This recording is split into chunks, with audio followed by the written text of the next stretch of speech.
Oi, gente, tudo bem com vocês? Aqui quem fala é a professora Vitória. Vamos dar andamento aí a mais uma aula de literatura.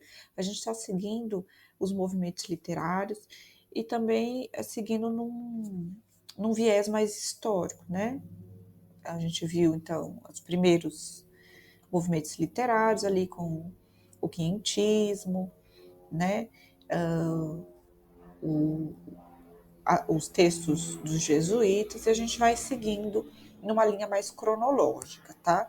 Não que a gente só tenha essa maneira de estudar literatura, a gente tem muitas maneiras, mas essa é a mais indicada aí para todos os que estão prestando vestibular, etc, tá bom? Hoje a gente vai falar sobre o arcadismo, é um movimento que vem logo depois do barroco, tá? Esse movimento está inserido no contexto histórico da expansão do ouro no Brasil, né? Principalmente em Minas Gerais, tá? Então é um movimento que caminha lado a lado com essa expansão do ouro, tá? E é um movimento também que está muito ligado à Inconfidência Mineira. Por quê?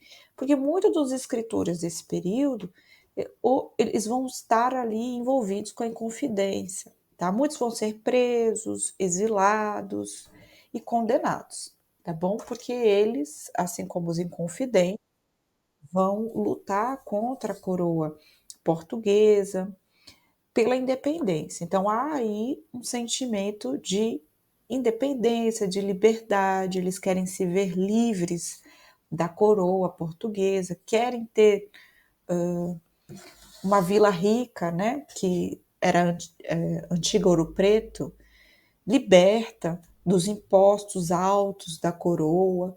Então são escritores muito ligados à vida política. Tá? Então é importante a gente compreender isso, porque essa influência política vai aparecer nas obras deles, como a gente vai ver, tá bom? É importante dizer que o arcadismo tem influência das ideias iluministas, tá? Muitos dos escritores vão falar também de liberdade, vão falar de independência. Todas essas ideias estavam circulando lá na Europa através do movimento filosófico do iluminismo, tudo bem? Então eles vão aí tá muito alinhado com as ideias iluministas. Só para vocês entenderem, o arcadismo tem esse nome, né? Ele é também conhecido como neoclassicismo. E o arcadismo tem como principal objetivo fazer um retorno às raízes greco-latinas. Então, tudo que era tema e e texto, tudo que envolvia Grécia e Roma antigas vão ser trazidos para o arcadismo, tá? Então é importante que a gente se lembre disso, porque os escritores do arcadismo vão se basear na Grécia Antiga para escrever seus textos, para escrever suas poesias, tá? Árcade era um nome de um local grego onde viviam os pastores, os poetas. Então, esse nome vai influenciar até o nome do movimento, tá bom? Então, o arcadismo tinha como objetivo principal romper com a linguagem rebuscada do barroco, movimento anterior, tá? Os textos dessa época serão escritos de maneira simples, sem grandes ornamentações. Então, se vocês pegarem alguns textos do arcadismo, por mais que eles tenham sido escritos há muito tempo, são textos bem simples de compreender. Não são muito difíceis, tá? Porque a ideia principal do arcadismo era voltar para um lugar de simplicidade, um local de mais próximo da natureza. Então não tinha necessidade de escrever textos muito difíceis, tá? Tinha necessidade somente de fazer descrições, de falar sobre a natureza, sobre a mulher amada. É muito importante entender que o arcadismo vai ser a base para o romantismo, o movimento que a gente vai ver na próxima aula, tá bom? A presença da natureza e dos elementos clássicos vão aparecer de maneira sistemática. Para a gente compreender um pouco mais, né, dessa intenção do arcadismo, eu acho interessante a gente analisar alguns quadros, tá? Como a gente fez no Barroco. Então, quando a gente consegue visualizar o movimento Arcade ou o movimento Barroco, enfim, nas artes plásticas eu acho que a gente consegue compreender melhor.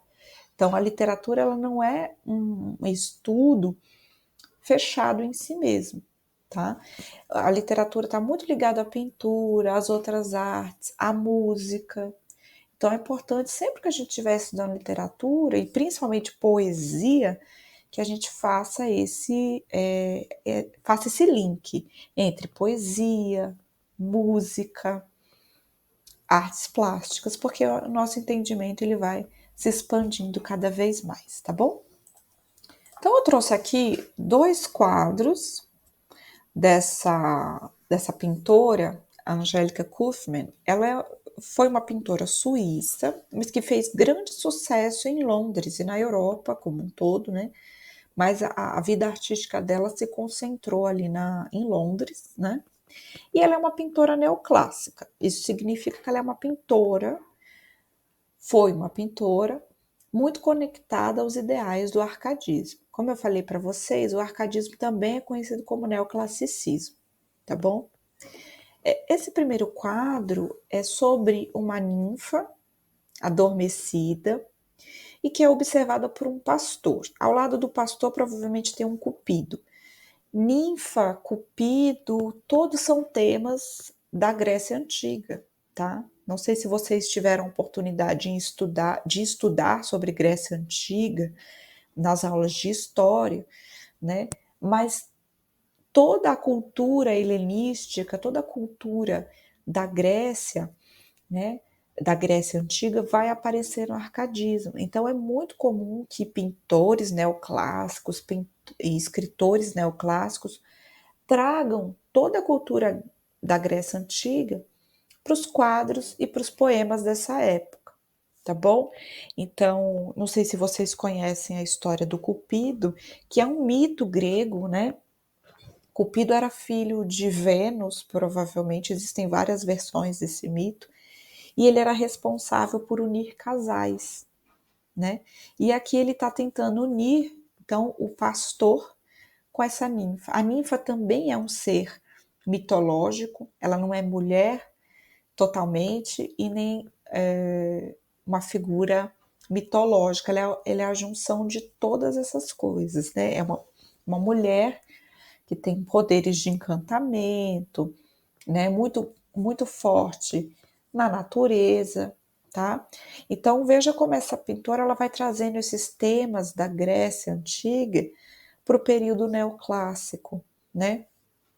É muito interessante observar também a presença de um tema que vai ser fundamental para o arcadismo, que é o tema do amor, tá? A gente vai ver alguns textos de Árcades, né, de escritores do arcadismo, que exaltam, né, o amor, que exaltam a mulher amada. Na Grécia Antiga existiam as musas, que eram as inspirações dos poetas. E essas musas, elas existiam para os poetas ficarem inspirados. Todo poeta Árcade vai ter a sua musa, como a gente vai ver. Então, a musa sempre é a figura de uma mulher, geralmente não uma mulher comum, mas uma mulher angelical, uma mulher muito conectada com a natureza, que tem o poder de encantar o poeta, o pintor, para que esse poeta e que esse pintor tenham inspiração e criatividade. Então, o poeta na Grécia Antiga só existia porque existia a sua musa, né? Então, é um símbolo para criatividade e para inspiração. Nesse outro quadro, que se chama Cor, né, em uma tradução para o português, a gente vai ver uma mulher, provavelmente a própria pintora, né? Essa mulher, ela está no meio da natureza, tá? pintando sem um quadro, olha que interessante, mas ela está pintando ali um arco-íris, né? Ela está sendo inspirada pela natureza para poder pintar, para poder se inspirar. E no arcadismo existe um tema muito comum que é o locus amenus. O que é esse locus amenus? Os artistas neoclássicos, eles vão recriar, eles vão tentar recriar um local de harmonia. Eles vão tentar fugir da cidade, eles vão tentar fugir da, do caos da cidade para se abrigar nesse local criado e inventado artificialmente, mas que é um local muito conectado com a natureza, um local onde a harmonia, o amor, a arte existem de uma maneira muito mais potente. Então, o pintor e o poeta Árcade estão à procura de um local de harmonia, de um local de paz, longe, né, da cidade, longe do caos reinante da cidade. Então, esse quadro fala muito bem sobre isso, sobre esse locus amenus, sobre esse lugar de harmonia, de paz, né? Os pintores e os poetas do arcadismo acreditam que a inspiração só pode vir perto da natureza, que a arte ela só pode ser criada na natureza, num local tranquilo, harmonioso. E esses temas também vão aparecer nos textos e nos poetas que a gente vai ver agora, tá bom? Bom, como eu havia dito para vocês, né, a produção literária no Brasil recebe grande influência da produção literária europeia. Então, todos os movimentos que a gente está vendo aqui surgiram primeiro na Europa e com as viagens de brasileiros e portugueses para lá, essas influências foram trazidas aqui para o Brasil, tá? Existem diversos autores árcades, mas hoje eu resolvi trazer somente Tomás Antônio Gonzaga, que com certeza é o maior nome do arcadismo e porque suas obras têm caído com mais frequência, né, na FUVEST, no Enem, então a gente vai se dedicar à obra do Tomás Antônio Gonzaga, tá bom? De uma maneira que a gente consiga entender qual foi o propósito literário dele e entender aí as maiores obras dele, que se chama Marília de Dirceu, que é um poema longo, bem longo, dividido em 3 partes, e as cartas chilenas, que tem como objetivo, né, criticar o governo local e que foi escrito também em formas de cartas, como a gente vai ver aí, tá bom? Então vamos começar por Marília de Dirceu. Como eu falei, Marília de Dirceu é um longo poema lírico, tá? Em homenagem a Marília, a musa romântica do autor, como eu havia dito para vocês, os poetas da Grécia Antiga sempre tinham uma musa, que na verdade a musa é um símbolo para inspiração, né? E a Marília do Tomás Antônio Gonzaga existiu de verdade, tá?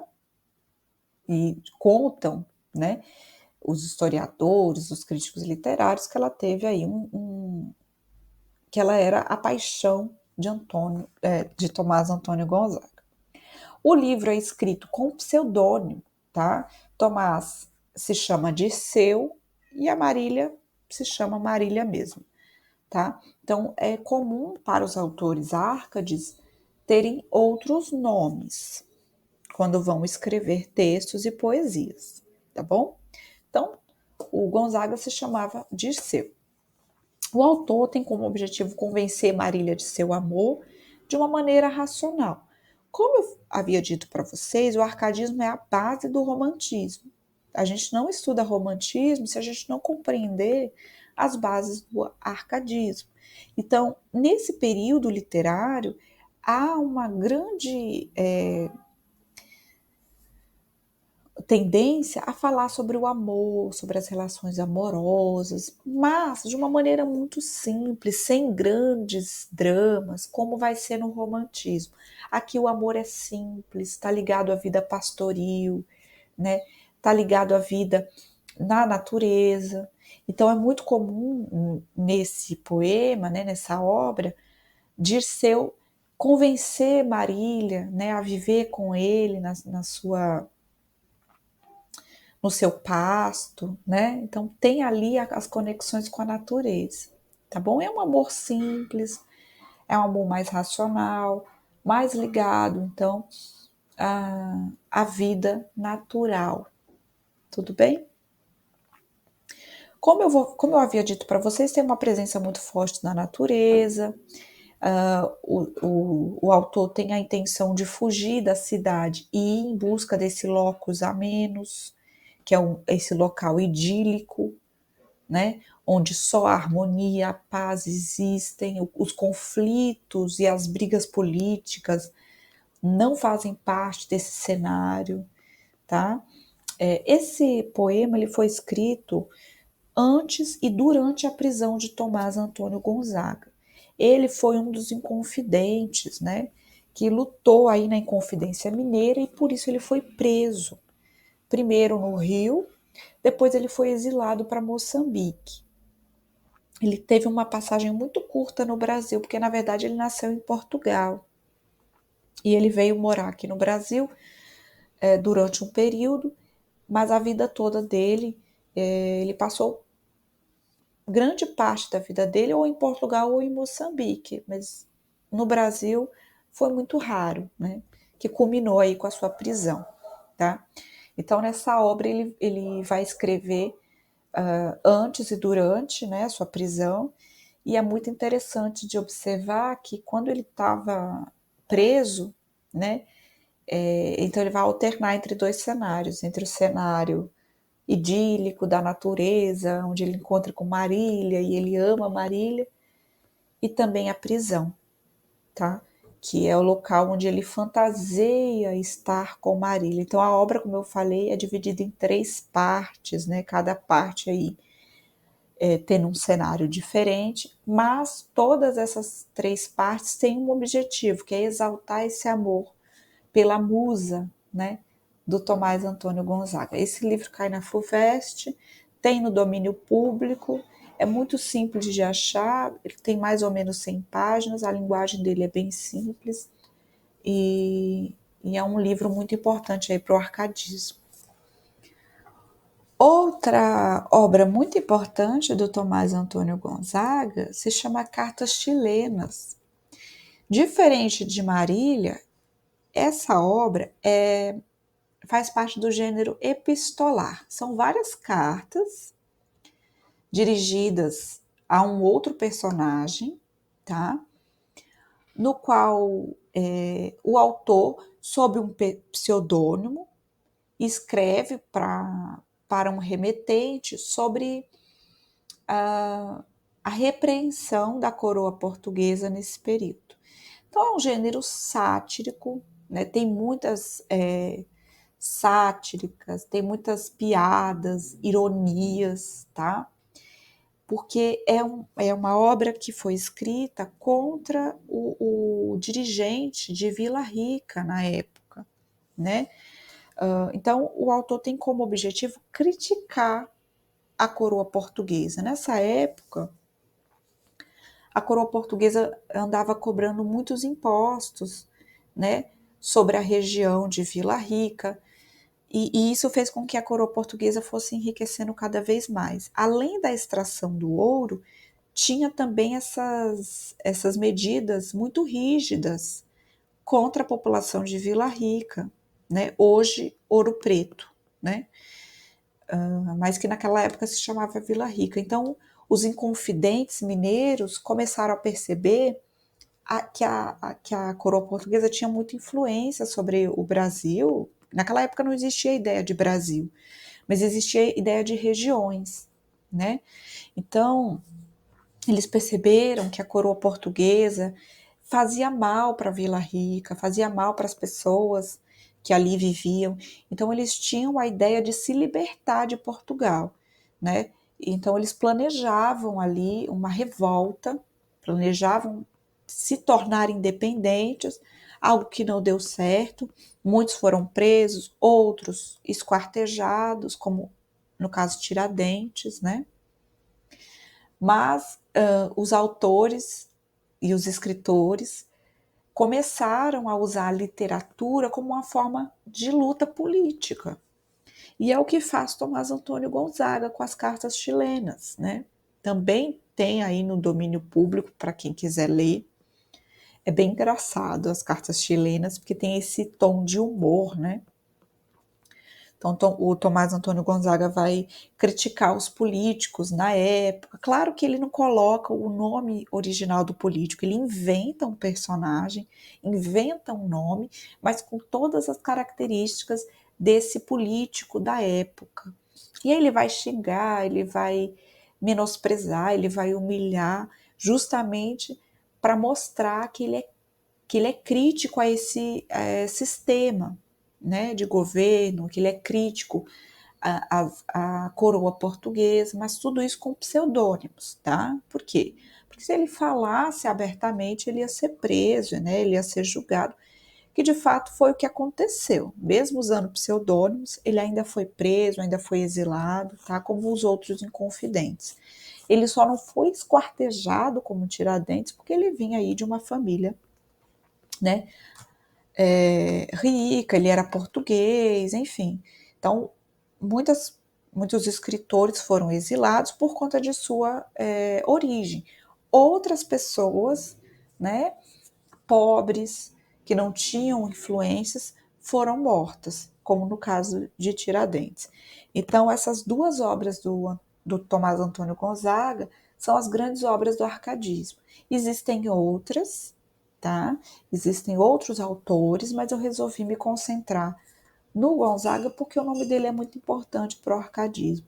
E não só por isso, ele é importante porque ele foi uma figura de combate também à coroa portuguesa. Ele foi uma figura política, não deixou de ser, né? Então a literatura se utiliza de textos, de poemas, para também fazer a sua revolta política. Literatura e política estão muito conectadas, tá bom? E o arcadismo mostra isso, né? O arcadismo mostra como que os escritores da Inconfidência também tiveram uma vida literária, também produziram, mas também foram contrários a toda a repressão da época colonial, tá bom? Então, é isso. Eu vou deixar alguns exercícios no Moodle para vocês. E se vocês tiverem dúvidas sobre esse tema, a gente pode fazer uma aula especial só analisando Marília de Dirceu, para quem vai prestar a FUVEST, né? Para ter um conteúdo mais consistente. É isso, gente. Até a próxima.